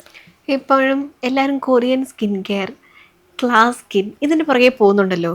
ആക്ച്വലി നമുക്ക് മലയാളികൾക്ക് അത് പോസിബിൾ ആണോ? ഒരു കൊറിയൻ സ്കിൻ കെയർ ചെയ്തിട്ട് അവരെ പോലെ സ്കിൻ അത്രയും എന്തൊരു ക്ലാസ് സ്കിന്നായി മാറുമോ? മാറാനുള്ള ചാൻസസ് വളരെ കുറവാണ്. എന്ന് വെച്ചാൽ ഇപ്പം എന്താ പറയുക, നമ്മൾ ഈ പറഞ്ഞ ഇക്വേറ്ററിൻ്റെ അടുത്ത് താമസിക്കുന്ന ആൾക്കാരാണ്, നമ്മളുടെ ജോഗ്രഫി അങ്ങനെയാണ്, അത് മാത്രമല്ല ഇവിടുത്തെ ക്ലൈമറ്റ് അങ്ങനെയാണ്. അപ്പോൾ കൂടുതൽ സൺ എക്സ്പോഷർ ഉണ്ടാവുന്ന സ്ഥലത്ത് നമ്മളുടെ സ്കിന്നിനെ പ്രൊട്ടക്റ്റ് ചെയ്യാനാണ് മെലനിൻ കൂടുതലായിട്ട് പ്രൊഡ്യൂസ് ആവുന്നത്. സോ അതുകൊണ്ടാണ് നമുക്ക് കൂടുതലായിട്ട് ഹൈപ്പർ പിഗ്മെൻറ്റേഷൻ വരുന്നത്. ഈ ഹൈപ്പർ പിഗ്മെൻറ്റേഷൻ കംപ്ലീറ്റ് ആയിട്ട് മാറിയിരുന്നാൽ, ഈവൻ ടോൺ ആയിരുന്നാലാണ് നമുക്ക് അതിനകത്തൊരു ഗ്ലാസ് എഫക്റ്റ് കൊണ്ടുവരാൻ പറ്റുക. ഈവൻ ആണെങ്കിൽ നമുക്കതിനകത്ത് വേറെ എന്തെങ്കിലും പുറത്തുനിന്ന് ചെയ്തിട്ട് ആ ഗ്ലോ വരുത്തുന്ന രീതിയിലാക്കാൻ പറ്റും. പക്ഷേ ഇത് ഈവൻ അല്ല പല ആൾക്കാർക്കും. ഒരുപാട് റീസൺസ് ഉണ്ട്, പക്ഷേ അതാണ് മേജറായിട്ടുള്ളൊരു കാര്യം. അതിന് നമ്മൾ ഫുൾ ടൈം നമ്മൾ ഇപ്പോൾ AC യിലിരുന്ന് നമ്മുടെ ലൈഫ് സ്റ്റൈലും കൂടി അങ്ങനെയാണെങ്കിൽ കുറേയൊക്കെ മാറ്റിക്കൊണ്ട് വരാം. പിന്നെ ജെനറ്റിക്സ് ഒരു വലിയ റോള് പ്ലേ ചെയ്യുന്നുണ്ട്. ജെനറ്റിക്സ്, ക്ലൈമറ്റ് ഇതെല്ലാം ഉണ്ട്. അപ്പോൾ ഇന്ത്യൻ സ്കിൻ ടോണിൽ അച്ചീവ് ചെയ്തെടുക്കാൻ പറ്റുന്നൊരു കാര്യമല്ല കൊറിയൻ ഈ പറഞ്ഞ 9 സ്റ്റെപ്പ് റുട്ടീനൊക്കെ ചെയ്തിട്ടുള്ളത്. പക്ഷെ നമുക്ക് ഈ പറഞ്ഞ ഈവൻ ടോണുള്ള സ്കിന്നാക്കി എടുക്കാൻ പറ്റും, കുറച്ച് ഗ്ലോയി ആയിട്ട് ആക്കി എടുക്കാൻ പറ്റും. ഒട്ടും അച്ചീവബിൾ അല്ല എന്ന് ഞാൻ പറയുന്നില്ല, അച്ചീവബിൾ ആണ്. പക്ഷെ അത് ആദ്യം പ്രശ്നമുണ്ടെങ്കിൽ അതിനെ ട്രീറ്റ് ചെയ്യുക, അതിനുശേഷം അതിനെ എൻഹാൻസ് ചെയ്ത് കൊണ്ടുവരിക. അങ്ങനെയാണെങ്കിൽ ഒരു പരിധിവരെയൊക്കെ നമുക്ക് സ്കിന്ന് നന്നായിട്ടിരിക്കും. ഇപ്പം സ്കിൻ കെയർ പ്രോഡക്റ്റ് നമ്മൾ ചൂസ് ചെയ്യുന്ന സമയത്ത് നമ്മളുടെ നാട്ടിലെ ആൾക്കാർ ഈ ഡബിൾ ക്ലെൻസിങ് ചെയ്യുന്നതിന് പകരം ഓയിൽ യൂസ് ചെയ്യും ബേസിൽ. അത് എത്രത്തോളം സ്കിന്നിന് ഡാമേജ് ആക്കും? അത് പിമ്പിൾസ് വരാൻ കാരണമാക്കും, കോമിഡോൺസ് വരാൻ കാരണമാക്കും. നോർമൽ ഓയിലൊക്കെ ആണെങ്കിൽ, കട്ടിയുള്ള ഓയിലാണെങ്കിൽ അതുകൊണ്ട് തന്നെ എപ്പോഴും അത് ഭയങ്കര ലൈറ്റായിട്ടുള്ള ഓയിൽ ക്ലെൻസർ വേണം നമ്മൾ യൂസ് ചെയ്യാൻ. അപ്പം നമ്മൾ സാധാരണ കുറേ ആൾക്കാർ വെളിച്ചെണ്ണയാണ് തേക്കുക. വെളിച്ചെണ്ണ തേക്കുന്ന ആൾക്കാരുണ്ട്. അതേപോലെ തന്നെ കാസ്റ്റർ ഓയിൽ ഫേസിൽ അപ്ലൈ ചെയ്യുന്ന ആൾക്കാരുണ്ട്. അപ്പോൾ ഇതിനൊക്കെ തിക്നെസ് ഭയങ്കര കൂടുതലാണ്. അതുകൊണ്ട് തന്നെ അത് പിമ്പിൾസ് വരുത്താനുള്ളൊരു റീസൺ ആവും. ലൈറ്റ് വെയിറ്റ് ആയിട്ടുള്ള ഓയിൽ ക്ലെൻസർ ആണെങ്കിൽ ആ പ്രശ്നം വരത്തില്ല. അപ്പോൾ കുറേ ഓയിലിൻ്റെ മിക്സായിട്ടും ചില ക്ലെൻസേഴ്സൊക്കെ ഉണ്ട്. അപ്പോൾ അതിനകത്തൊക്കെ ഭയങ്കര ലൈറ്റ് വെയിറ്റ് ആയിരിക്കും. ലൈറ്റ് വെയിറ്റ് ആണെങ്കിൽ അതാണ് ഏറ്റവും ബെസ്റ്റ്. അതല്ലെങ്കിൽ ഈ പറഞ്ഞ എല്ലാ പ്രശ്നങ്ങളും വരും. പിമ്പിൾസ് വരുത്തുക എന്നുള്ളതാണ് മേജറായിട്ട് അത് ചെയ്യുക. ഇപ്പം മാം കാസ്റ്റർ ഓയിലിൻ്റെ കാര്യം പറഞ്ഞല്ലോ, നമ്മുടെ നാട്ടിലൊരു മിത്താണോ എന്ന് എനിക്കറിയത്തില്ല. ഈ കാസ്റ്റർ ഓയിൽ യൂസ് ചെയ്ത് കഴിഞ്ഞാൽ ഐബ്രോ നന്നായിട്ട് വളരും. അതേപോലെ ഈ ബോയ്സിന് താടി വളരാൻ വേണ്ടിയൊക്കെ നമ്മൾ ഈ കാസ്റ്റർ ഓയിൽ യൂസ് ചെയ്യും. ഹെയർ ഗ്രോത്തിനൊക്കെ യൂസ് ചെയ്യും. ആക്ച്വലി കാസ്റ്റർ ഓയിൽ യൂസ് ചെയ്യുന്ന വെച്ച് നമുക്ക് ഈ ഹെയർ ഗ്രോത്ത് അല്ലെങ്കിൽ ഐബ്രോ ഒക്കെ ഗ്രോ ആവോ? ഞാൻ പറയുന്നതിൻ്റെ ഒരു കാര്യം വെച്ചാൽ ഇപ്പം ഈ ഓയിൽ തിക്കായി, നേരത്തെ പറഞ്ഞു കാസ്റ്റർ ഓയിൽ തിക്കായിട്ടുള്ളൊരു ഓയിലാണ്. ഈ തിക്കായിട്ടുള്ളൊരു ഓയിൽ പുറത്തൊരു കോട്ടിങ് പോലെ മാത്രമേ ഇരിക്കുകയുള്ളൂ. അതിൻ്റെ ഉള്ളിലേക്ക് എത്രത്തോളം പോകുന്നതനുസരിച്ചിട്ടല്ലേ ഈ ഗ്രോത്ത് നടക്കുകയുള്ളൂ. ഡെഫിനറ്റ്ലി അതിൻ്റെ ഫാക്ടർ അതായിരിക്കത്തില്ല. പക്ഷേ കാസ്റ്റർ ഓയിൽ ചെറിയ രീതിയിലൊക്കെ അതിനെ എന്താ പറയുക ഒന്ന് പോളിഷ് ചെയ്ത് വെക്കാൻ, ആ ഒരു ഭാഗത്തെ മോയ്സ്ചറൈസ് ചെയ്ത് വെക്കാൻ അങ്ങനെയൊക്കെ ചിലപ്പോൾ ഹെൽപ്പ് ചെയ്യും. അതിൻ്റെ ഭാഗമായിട്ട് നമ്മൾ അതിൻ്റെ കൂട്ടത്തിൽ കാസ്റ്റർ ഓയിൽ അപ്ലൈ ചെയ്ത് കഴിഞ്ഞാൽ അതിൻ്റെ കൂട്ടത്തിൽ മസാജും കൂടെ കൊടുക്കും. ഈ മസാജ് കൊടുക്കുന്നതിൻ്റെയും കൂടെ ഭാഗമായിട്ടൊക്കെയാണ് കൂടുതൽ സമയത്തും ഇത് വർക്ക് ആവുക. അതല്ലാതെ കാസ്റ്റർ ഓയിൽ അപ്ലൈ ചെയ്യുന്നത് കൊണ്ട് മാത്രം എന്തെങ്കിലും ഒരു ഗ്രോത്ത് ഉണ്ടാവുമെന്ന് പറയുന്നത് തെറ്റായിട്ടുള്ളൊരു കാര്യമാണ്. ഇപ്പം ആൾക്കാർ ഹെയറിൽ പലതരം ഓയിൽസ് യൂസ് ചെയ്യും. നമുക്ക് പണ്ട് തൊട്ടേ നമ്മുടെ കേരളത്തിൽ ഈ കാച്ചിയ വെളിച്ചെണ്ണ തേച്ചിട്ട് ഹെയർ ഗ്രോത്ത് ആവും എന്നുള്ളൊരു മെത്തേഡുണ്ട്. അത് ആക്ച്വലി റിയൽ ആണോ? ഈ നമ്മൾ നേരത്തെ പറഞ്ഞ പോലെ തിക്കായിട്ടുള്ള റോ ആയിട്ടുള്ള ഓയിലിനേക്കാളും ബെറ്ററായിട്ട് ഇതൊന്ന് വാമപ്പ് ചെയ്ത് അങ്ങനെയൊക്കെ എടുക്കുമ്പോൾ കുറച്ചും കൂടെ അതിൻ്റെ അകത്ത് കുറേ ഇൻഗ്രീഡിയൻസും കൂടെ ചേർക്കും. ആ ഇൻഗ്രീഡിയൻസ് ഒക്കെ കൂടി ചേർക്കുന്നതിൻ്റെ ഭാഗമായിട്ട് കുറച്ചൊക്കെ അത് ഹെൽപ്പ് ചെയ്യുന്നുണ്ട്. പക്ഷെ അതല്ല മേജറായിട്ടുള്ള റീസൺസ് വേറെ പലതാണ്.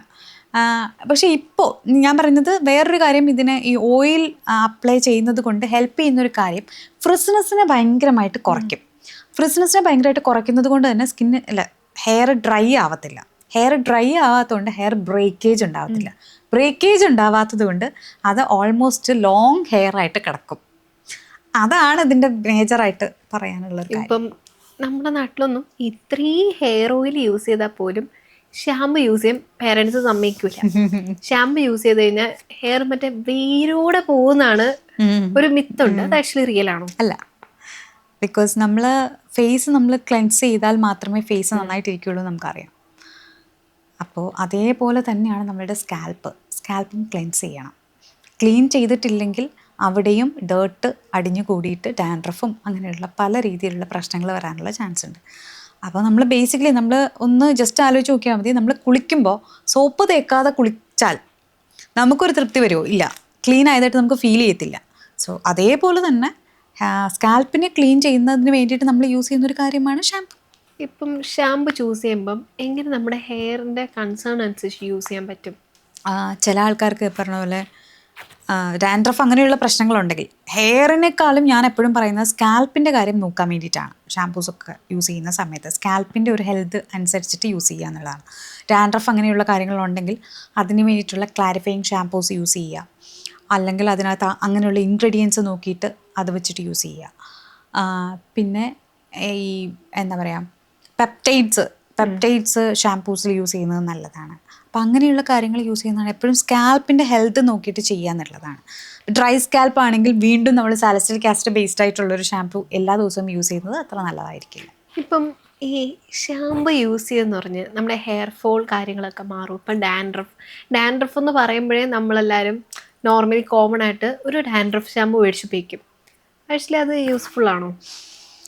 ആൻറ്റി ഡാൻഡ്രഫ് എന്ന് പറഞ്ഞിട്ട് മാർക്കറ്റിൽ കിട്ടുന്ന എല്ലാം ആൻറ്റി ഡാൻഡ്രഫ് അല്ല എന്നുള്ളതാണ്. അപ്പം നമുക്ക് നല്ല ഹെവി ഡാൻഡ്രഫൊക്കെ ഉണ്ടെങ്കിൽ അതിന് യൂസ് ചെയ്യേണ്ടത് ഒരു സർട്ടൻ ഇൻഗ്രീഡിയൻസ് ഉള്ള ഷാമ്പൂസ് തന്നെ യൂസ് ചെയ്യണം. അപ്പം അത് മാർക്കറ്റിൽ അത് തന്നെ നോക്കിയിട്ട് അത് വാങ്ങി യൂസ് ചെയ്യുക എന്നുള്ളതാണ് അതിൻ്റെ ഏറ്റവും പ്രധാനപ്പെട്ടൊരു കാര്യം. അപ്പം അതല്ല ചെറുതായിട്ട് ഇച്ചി സ്കാൽപ്പാണ്, ഫ്ലേക്കി സ്കാൽപ്പാണെങ്കിൽ ക്ലാരിഫയിങ് ഷാമ്പൂസ് യൂസ് ചെയ്താൽ മതി. 10 ദിവസത്തിലൊരിക്കൽ മാത്രം ക്ലാരിഫയിങ് ഷാമ്പൂസ് യൂസ് ചെയ്യുന്ന ആൾക്കാരുണ്ട്. അതും നല്ലൊരു മെത്തേഡാണ്. അതല്ലാതെ ഷാമ്പൂസ് യൂസ് ചെയ്യുന്നത് കൊണ്ട് ഹെയർ ഫോൾ കുറയ്ക്കാമെന്നും ഒരു കാര്യമില്ല. ഷാംപൂസ് യൂസ് ചെയ്യുന്നത് കൊണ്ട് ഹെയർ ഫോൾ കുറയുന്നത് എങ്ങനെയാണെന്ന് വെച്ചാൽ ചില ഷാംപൂസ് അത്രയും ഹാർഷ് ആയതുകൊണ്ട് ഹെയർ ഫോളിനെ ചിലപ്പോൾ അത് കൂട്ടാം. അപ്പോൾ അതുകൊണ്ടാണ് ചില ഷാംപൂ നമ്മളപ്പം മാറ്റുമ്പോൾ കുറച്ചും കൂടെ മൈൽഡ് ആയിട്ടുള്ളത് യൂസ് ചെയ്യുമ്പോൾ ആ ഹെയർ ഫോൾ കുറച്ചൊന്ന് കുറയും. ഈ കുറേ ബ്രാൻഡ് മൈൽഡ് ആയിട്ടുള്ള ക്ലെൻസേഴ്സ് ഡെയിലി യൂസ് ചെയ്യുന്ന പറയും. ഇപ്പം പണ്ട് തൊട്ടേ ഒരു ബ്രാൻഡുണ്ട്, അത് ഡെയിലി യൂസ് ചെയ്യാൻ പറ്റുന്ന ഷാമ്പൂ എന്ന് പറയും. അപ്പം ഡെയിലി ഷാമ്പൂ യൂസ് ചെയ്യേണ്ട ആവശ്യമുണ്ടോ നമുക്ക്? ഡെയിലി ഷാംപൂ യൂസ് ചെയ്യേണ്ട ആൾക്കാരുണ്ട്. ഭയങ്കരമായിട്ടുള്ള ഓയിലി സ്കാൽപ്പാണെന്ന് വിചാരിക്കുക, ദിവസവും ജിമ്മിൽ പോകുന്ന ആൾക്കാരാണെന്ന് വിചാരിക്കുക. ഈ സ്വെറ്റും ഓയിലും അത് രണ്ടും ഹെയറിൽ അല്ലെങ്കിൽ സ്കാൽപ്പിൽ ഇരുന്നിട്ട് അത് പ്രശ്നമാവാനുള്ള സാധ്യതയുണ്ട്. അങ്ങനെയുള്ള ആൾക്കാർക്ക് ഡെയിലി വാഷ് ചെയ്യേണ്ടി വരും. അപ്പോൾ ഡെയിലി വാഷിന് പറ്റിയ രീതിയിലുള്ള മൈൽഡായിട്ടുള്ള ഷാംപൂസ് യൂസ് ചെയ്യുന്നതായിരിക്കും അവർക്ക് നല്ലത്. ഇപ്പം മാം എപ്പോഴും പറയും വൈറ്റമിൻ സി ടാബ്ലറ്റ് കഴിച്ചു കഴിഞ്ഞാൽ സ്കിന്നിനും ബോഡിക്കും ഒരുപാട് ചേഞ്ച് വരുമെന്ന്. അപ്പം എന്തൊക്കെ ചേഞ്ചുകളാണ് വൈറ്റമിൻ സി ടാബ്ലറ്റ് ഇൻറ്റേർണലി എടുത്തു കഴിഞ്ഞാൽ നമുക്ക് വരുന്നത്? വൈറ്റമിൻ സി ശരിക്കും ആൻറ്റി ഓക്സിഡൻ്റ് ആണ്. നമ്മളോട് ആൾക്കാർ പറയത്തില്ലേ സ്കിന്ന് നന്നാവാൻ ഓറഞ്ച് ജ്യൂസ് കുടിക്കാൻ പറയും, നെല്ലിക്ക കഴിക്കാൻ പറയും. So same thing. നമുക്ക് അത്രയും ഇപ്പോൾ ഒരു ദിവസം അത്രയധികം നെല്ലിക്ക ഇപ്പോൾ എടുത്തിട്ട് ഒരു 100 grams നെല്ലിക്ക എടുത്ത് അത് നമ്മൾ അതേപോലെ ജ്യൂസ് അടിച്ചിട്ട് അതങ്ങനെ കുടിച്ചു കഴിഞ്ഞാൽ അത് എല്ലാ ദിവസവും കുടിക്കാൻ പറ്റുന്നില്ല എങ്കിലാണ് ഞാൻ വൈറ്റമിൻ സി സപ്ലിമെൻ്റ് ഒക്കെ എടുക്കാൻ പറയുക. വൈറ്റമിൻ സി കഴിക്കുമ്പോൾ സ്കിന്ന് ബ്രൈറ്റ് ആവും, സ്കിന്നിലെ പിഗ്മെൻറ്റേഷൻ മൊത്തത്തിൽ കുറയും, ആൻറ്റി ഏജിങ് എന്ന രീതിയിൽ അത് പ്രവർത്തിക്കും. പുറത്തുള്ള ഇപ്പം ഈ പറഞ്ഞ ഡേർട്ട്, പൊല്യൂഷൻ, സൺ എക്സ്പോഷർ അതുകൊണ്ടുള്ള ഡാമേജസിനെ മാക്സിമം അതിനെ ഫ്രീ റാഡിക്കൽസിനെ ഒക്കെ മാറ്റാൻ വേണ്ടിയിട്ട് അത് ഹെൽപ്പ് ചെയ്യും. ഈ വൈറ്റമിൻ സി ഡെയിലി കഴിക്കുമ്പം കുറേ മിത്ത് ഞാൻ കേട്ടേക്കുന്നതാണ്. കിഡ്നി ഇഷ്യൂസ് വരും, യൂറിനറി ഇൻഫെക്ഷൻസ് വരും, അങ്ങനെ കുറേ സംഭവങ്ങൾ നമ്മൾ കേൾക്കാറുണ്ട്, ചെറുതിലെ മുതലേ കേൾക്കാറുണ്ട്. അപ്പം അങ്ങനെയുള്ള ഒരു ഇഷ്യൂ വരുമോ ഡെയിലി വൈറ്റമിൻ സി എടുത്തു കഴിഞ്ഞാൽ? അങ്ങനെ ഡെയിലി വൈറ്റമിൻ സി, അതായത് നമ്മുടെ ബോഡിയിൽ സ്റ്റോർ ചെയ്യത്തില്ല വൈറ്റമിൻ സി. എക്സ്ട്രാ വരുന്ന വൈറ്റമിൻ സി യൂറിനിലൂടെ പുറത്തു പോകും. അപ്പം അതുകൊണ്ട് തന്നെ വൈറ്റമിൻ സി കംപ്ലീറ്റ് ആയിട്ട് ഇപ്പം ബോഡിയിൽ അബ്സോർബ് ചെയ്തില്ലെങ്കിൽ പ്രശ്നമില്ലാത്തൊരു കാര്യമാണ്. പക്ഷേ ഞാൻ പറയുന്നത് വൈറ്റമിൻ സി അപ്പോഴും ഒരു 500 mg അത്രയൊക്കെ കഴിക്കാനേ ഞാൻ പറയുന്നുള്ളൂ. 1000 mg ഒന്നും കഴിക്കാൻ ഞാൻ പറയുന്നില്ല. പക്ഷേ ഏറ്റവും ഹെൽത്തിയസ്റ്റ് ആയിട്ടുള്ള വേയിലൂടെ പച്ചക്കറികളിലൂടെയും അല്ലെങ്കിൽ ഈ പറഞ്ഞ ഓറഞ്ച്, ഫ്രൂട്ട്സ്, നെല്ലിക്ക ഇങ്ങനെയുള്ള കാര്യങ്ങളിലൂടെ കഴിക്കുന്നതാണ് ഏറ്റവും ബെറ്റർ. പക്ഷെ നമ്മളെ കൊണ്ട് അത് പറ്റാത്തത് കൊണ്ടാണ് നമ്മൾ സപ്ലിമെൻറ്റ്സ് എടുക്കുന്നത്. സപ്ലിമെൻറ്റ്സ് എടുത്തു കഴിഞ്ഞാൽ അത് കിഡ്നി ഇഷ്യൂസ് ഒന്നും കാര്യമായിട്ട് ഉണ്ടാക്കത്തില്ല.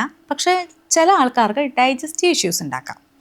ഗ്യാസ്ട്രൈറ്റിസിൻ്റെ പ്രശ്നമുള്ള ആൾക്കാർക്ക് വയറ് അപ്സെറ്റ് ആക്കാനുള്ള കാരണമായിട്ട് അത് മാറാം. അങ്ങനെയുള്ള പ്രശ്നങ്ങളുണ്ട്. അപ്പം അങ്ങനെയുള്ള പ്രശ്നങ്ങളുള്ള സമയത്ത് ബഫേർഡ് വൈറ്റമിൻ സി എന്ന് പറഞ്ഞൊരു കാറ്റഗറിയിലുള്ളൊരു സപ്ലിമെൻ്റ് ഉണ്ട്.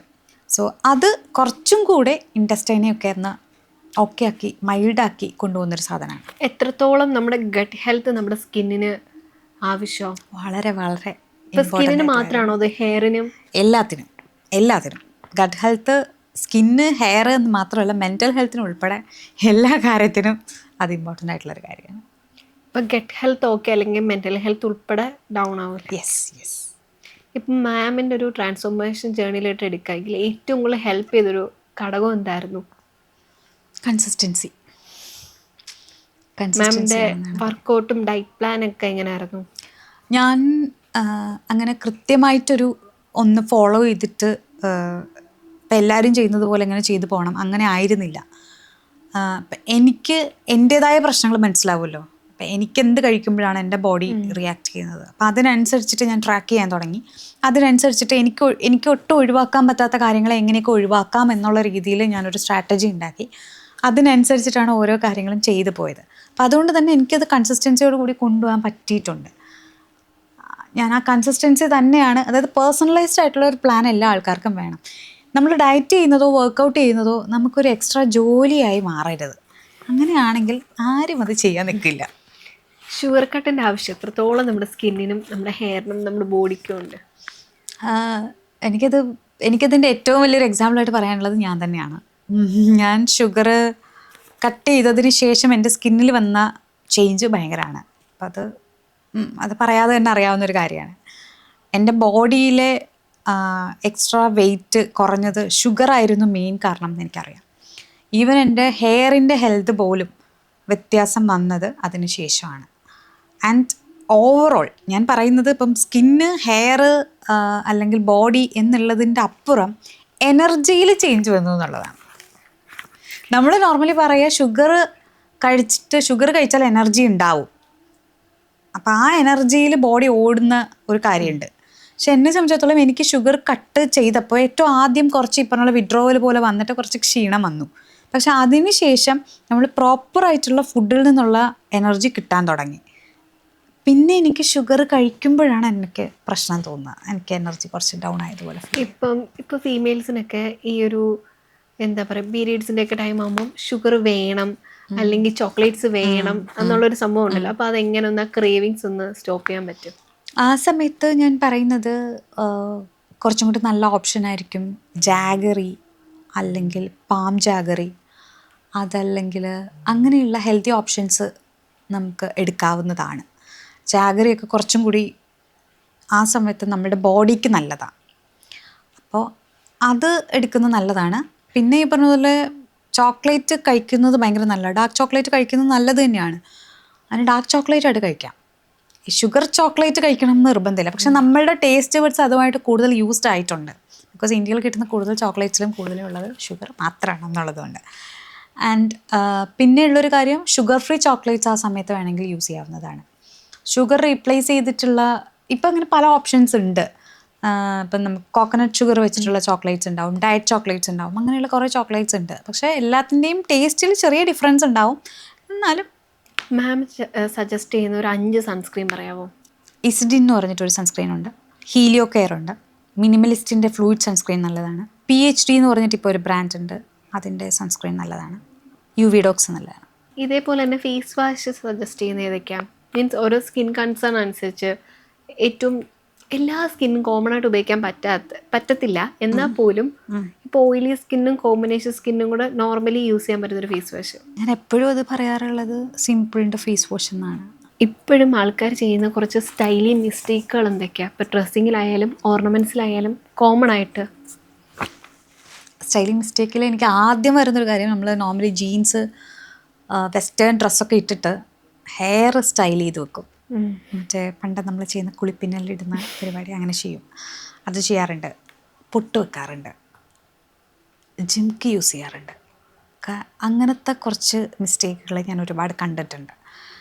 പിന്നെ വരുത്തുന്ന ഏറ്റവും വലിയൊരു മിസ്റ്റേക്കായിട്ട് ഞാൻ കണ്ടിട്ടുള്ളത് ഫുഡ് വെയറിലാണ്. ഫുഡ് വെയറിൽ ബാക്കിയെല്ലാം ഓക്കെ ആയിരിക്കും, പക്ഷേ ഫുഡ് വെയറിൽ കൊണ്ടുവന്നിട്ട് അത് മൊത്തത്തിൽ മാറ്റുന്ന രീതിയിൽ ഏതെങ്കിലും പ്രോപ്പർ അല്ലാത്ത റൗണ്ട് ഷേപ്പിലൊക്കെയുള്ള സാൻഡൽസ് യൂസ് ചെയ്യും. ചിലർ ഔട്ട്ഫിറ്റ് ഇപ്പം ഇന്ത്യൻ ഔട്ട്ഫിറ്റ്സ് തന്നെ കുർത്ത അങ്ങനെയുള്ളതൊക്കെ ഇട്ടിട്ട് ഒരു ഷൂ ഇടും, മേ ബി റണ്ണിങ് ഷൂസ് പോലെയുള്ളത്, സ്നീക്കേഴ്സ് പോലെയുള്ളത്, അതിടുന്ന ആൾക്കാരുണ്ട്. അതൊക്കെയാണ് മേജറായിട്ട് കണ്ടിട്ടുള്ള മിസ്റ്റേക്സ്. മെന്നിൻ്റെ കാര്യത്തിലോ? മെന്നിൻ്റെ കാര്യത്തിൽ ഞാൻ കണ്ടിട്ടുള്ളത് ഒന്ന് പാൻസിൻ്റെ എന്താ പറയുക അതിൻ്റെ ഒരു സ്റ്റൈലിലാണ് കൂടുതലായിട്ടും കണ്ടിട്ടുള്ളത്. ഇപ്പോഴും അവർ കുറേ ആൾക്കാർ സ്കിന്നി ഫിറ്റിൽ നിന്നൊന്നും മാറാൻ ആൾക്കാർക്ക് ഭയങ്കര ബുദ്ധിമുട്ടുണ്ട്. ഒന്ന് അപ്പം അതൊരു പ്രശ്നമായിട്ട് എനിക്ക് തോന്നാറുണ്ട്. പിന്നെ ഈ ജോഗേഴ്സ് പോലെയുള്ള പാൻസ് അങ്ങനത്തെ സ്റ്റൈലിലുള്ളതും നമ്മളിടുന്നത് ഷർട്ടിൻ്റെയും ഇതിൻ്റെ രണ്ടിനും പ്രപ്പോർഷൻ നോക്കിയിട്ടാണ്. പക്ഷേ ഈ പ്രപ്പോർഷൻ എങ്ങനെയാണെങ്കിലും സ്കിന്നി ഫിറ്റ് മാത്രമേ ഇടുള്ളൂ എന്ന് പറയുന്ന ആൾക്കാരുണ്ട്. അതെനിക്ക് വലിയൊരു മിസ്റ്റേക്കായിട്ട് തോന്നിയിട്ടുണ്ട്. അതുകൊണ്ട് ഇപ്പം ആൻറ്റി ഏജിങ് സ്കിൻ കെയർ എന്തൊക്കെയാണ്? ആൻറ്റി ഏജിങ്ങിൽ ഇപ്പോൾ ഒരുപാട് വ്യത്യാസം വന്നിട്ടുണ്ട്. ബിക്കോസ് പണ്ടൊരു സമയത്ത് റെറ്റിനോൾ എന്നുള്ളത് മാത്രമായിരുന്നു ഉണ്ടായിരുന്നത്. പക്ഷെ ഇപ്പോൾ അതിനകത്ത് തന്നെ എക്സോസോംസ്, മെട്രിക്സൽ, ആർജിലൈൻ, കോപ്പർ പെപ്റ്റൈഡ് ഇങ്ങനെയുള്ള ഒത്തിരി ഇൻഗ്രീഡിയൻസ് വന്നിട്ടുണ്ട്. പക്ഷേ എന്നാലും ഇപ്പോഴും ഞാൻ പറയുന്ന ഒരു കാര്യം റെറ്റിനോൾ അല്ലെങ്കിൽ ബക്കുച്ചിയോൾ എന്ന് പറഞ്ഞിട്ടുള്ള ഇൻഗ്രീഡിയൻറ്റ് തന്നെയാണ്. അത് എങ്ങനെയാണ് ഇത് യൂസ് ചെയ്യേണ്ടതെന്ന് വെച്ച് കഴിഞ്ഞാൽ പോലും ഈ പറഞ്ഞ പോലെ റെറ്റിനോള് 30s 3 times a week, 40s 4 times a week, 50s 5 times a week എന്നാണ് നമ്മൾ പറയുക. അതാണ് റെറ്റിനോളാണ് ഏറ്റവും ഇമ്പോർട്ടൻ്റ് ആയിട്ടുള്ള കാര്യം. അപ്പോൾ അത് എത്രയും ഏർലി അത് സ്റ്റാർട്ട് ചെയ്യുന്നു അത്രയും നല്ലതായി. ഇപ്പോൾ 25 തൊട്ട് റെറ്റിനോൾ യൂസ് ചെയ്യാമെന്ന് ഞാൻ കേട്ടിട്ടുണ്ട്. ആക്ച്വലി ആ ടൈമിൽ സ്റ്റാർട്ട് ചെയ്യുന്നവർക്ക് എത്രത്തോളം എത്ര വീക്ക് കൂടുമ്പോൾ യൂസ് ചെയ്യണം? വീക്ക്ലി അങ്ങനെയുള്ള ആൾക്കാർക്കും ട്വൈസ് യൂസ് ചെയ്യാവുന്നതാണ്. പക്ഷേ അതിനകത്തുള്ള ഒരു കാര്യം എന്ന് വെച്ചാൽ റെറ്റിനോളിൻ്റെ ഒരു പ്രത്യേകത, റെറ്റിനോൾ നമ്മളിപ്പം ഏറ്റവും ചെറിയ പെർസെൻറ്റേജിലാണ് നമ്മൾ സ്റ്റാർട്ട് ചെയ്യേണ്ടത്. ചെറിയ പെർസെൻറ്റേജിൽ സ്റ്റാർട്ട് ചെയ്തിട്ട് അതിനെ കൂട്ടി കൊണ്ടുവരണം. കൂട്ടി കൊണ്ടുവന്നിട്ടില്ലെങ്കിലും ഈ റിസൾട്ട് കിട്ടത്തില്ല. കൂട്ടി കൊണ്ടുവന്നിട്ട് ഇടയ്ക്ക് നമുക്ക് വേണമെങ്കിൽ ഒരു ഗ്യാപ്പ് എടുക്കാം, ബിക്കോസ് സ്കിന്ന് പിന്നെ റെസ്പോണ്ട് ചെയ്യാതെയാവും. അപ്പോൾ ഇടയ്ക്കൊരു ചെറിയ ഗ്യാപ്പ് എടുത്തിട്ട് വീണ്ടും അത് ഇൻട്രൊഡ്യൂസ് ചെയ്യാം. ഇപ്പം റെറ്റിനോൾ എന്ന് പറയുന്നത് കഴിഞ്ഞിട്ട് ഇപ്പോൾ റെറ്റിനൽ ഫോമും യൂസ് ചെയ്യാൻ ആൾക്കാർ നോക്കുന്നുണ്ട്. അത് കഴിഞ്ഞിട്ട് റെറ്റിനോയിഡ് ഫോമിലേക്കും യൂസ് ചെയ്യുന്നുണ്ട്. അപ്പോൾ ഈ കാര്യങ്ങളൊക്കെ നോക്കിയിട്ടാണ്, അതിനൊക്കെ ശേഷമാണ് ട്രെറ്റിനോയിൻ പോലെയുള്ള കാര്യങ്ങളിലേക്ക് എത്തുക. സോ വൺസ് നമ്മുടെ സ്കിൻ അതുമായിട്ട് അഡാപ്റ്റ് ആയെങ്കിൽ മാത്രമേ അത്ര വരെയൊക്കെ എത്താൻ പാടുള്ളൂ. ഇപ്പം ഈ ആക്റ്റീവ്സ് യൂസ് ചെയ്യുന്ന ടൈമിൽ നമ്മളിപ്പം സ്കിൻ റേസ് ചെയ്യുന്ന സമയത്ത് എന്തെങ്കിലും ഇഷ്യൂസ് ഉണ്ടോ? റേസർ യൂസ് ചെയ്യുന്ന ദിവസം ഈ പറഞ്ഞതുപോലെ ലാക്റ്റിക് ആസിഡോ സാലിസിലിക് ആയിട്ടോ സ്ട്രോങ്ങർ ആയിട്ടുള്ള കാര്യങ്ങളൊന്നും സ്കിന്നിൽ യൂസ് ചെയ്യാതിരിക്കുന്നതായിരിക്കും നല്ലത്. വളരെ മൈൽഡ് ആയിട്ടുള്ള ഒരു മോയ്സ്ചറൈസർ മാത്രം അപ്ലൈ ചെയ്ത് ആ ദിവസം കടന്നു പോകുന്നതായിരിക്കും നല്ലത്. ഇപ്പോഴും നമുക്ക് പലവർക്കും ഈ സ്കിൻ കെയറിങ് അല്ലെങ്കിൽ സ്റ്റൈലിങ്ങിലൊക്കെ ഭയങ്കര മിസ്അണ്ടർസ്റ്റാൻഡിങ് കാര്യങ്ങളൊക്കെ ഉണ്ട്. പക്ഷേ ഈ ഇൻ്റർവ്യൂ കേട്ടപ്പം കുറേ മിസ്അണ്ടർസ്റ്റാൻഡിങ്ങും കാര്യങ്ങളൊക്കെ ക്ലിയർ ആയി, ഭയങ്കര ഹെൽപ്ഫുള്ളായി. Thank you for coming. ഒരുപാട് താങ്ക് യു സോ മച്ച്. ചിട്ടയായ പാഠ്യപദ്ധതിയിലൂടെ പ്രായോഗിക പരിശീലനത്തിലൂടെ കൊച്ചിയിലെ ചാവറ ഏവിയേഷൻ ഇൻസ്റ്റിറ്റ്യൂട്ടിൽ നിന്ന് വിജയം നിങ്ങൾക്ക് ഉറപ്പാക്കാം.